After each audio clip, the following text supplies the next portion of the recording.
অভিনেত্রী মধুমিতা সরকার এই মুহূর্তে টলিউডের অত্যন্ত জনপ্রিয় একজন মুখ।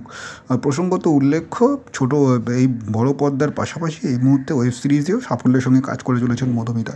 তবে ছোট পর্দা থেকে তার অভিনয় জগতে পা রাখা, সবিনয়ে নিবেদন ধারাবাহিকের সময় তার সহ অভিনেতা সেই সময় সৌরভ চক্রবর্তীর সঙ্গে তাদের সম্পর্কে জড়ান মধুমিতা এবং তারপরেই তার সঙ্গে বিবাহ বন্ধনে আবদ্ধ হয়। মূলত বোঝে না ধারাবাহিক যখন করছিলেন, সেই যে ধারাবাহিকে তাকে পাখির ভূমিকায় দেখা গিয়েছিল, মূলত সেই ধারাবাহিকটি আইকনিক হয়ে রয়েছে এখনও পর্যন্ত। যশ দাশগুপ্তের সঙ্গে মধুমিতার রসায়ন দর্শক আজও ভুলতে পারেননি।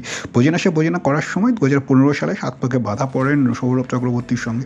মূলত মাত্র 4 বছরের মধ্যেই তাদের সেই দাম্পত্য জীবনের ইতি ঘটে, বিচ্ছেদ হয়ে যায় মধুমিতা এবং সৌরভ দুজনেরই। সম্প্রতি মধুমিতা সৌরভের সঙ্গে সেই সম্পর্কের কথা, তাদের বিয়ের অভিজ্ঞতা কথা জানাতে গিয়ে বললেন, সেই সময় যদি সৌরভের সঙ্গে তিনি বিয়েটা না করতেন, তাহলে তিনি কেরিয়ারে আরও বেশি ফোকাস করতে পারতেন, কেরিয়ারটিকে আরও বেশি এগোতে পারতেন। তবে সৌরভের সঙ্গে কাটানো মুহূর্তগুলো নিয়ে তার কোনো আফসোস নেই, তাদের কিছু ভালো মুহূর্ত রয়েছে। তবে সম্প্রতি এক সাক্ষাৎকারে মধুমিতা জানিয়েছেন তিনি আজও সিঙ্গেল রয়েছেন, তিনি এখনও কারোর সঙ্গে সম্পর্কে জড়াননি। মূলত যখনই তিনি কারোর সঙ্গে সম্পর্কে জড়াবেন, সেই কথা তিনি সকলের সঙ্গে ভাগ করে নেবেন, বিশেষত তার অনুরাগী, বন্ধু এবং শুভাকাঙ্ক্ষীদের সঙ্গে তিনি কিছু লুকোছাপা করে কোনো সম্পর্ককে রাখতে চান না, স্পষ্টতই বলেছেন। তবে একটা সময় অভিনেতা সৌরভ দাসের সঙ্গে তার নাম জড়িয়েছিল সম্পর্কে, টলিপাড়া জুড়ে প্রবলভাবে।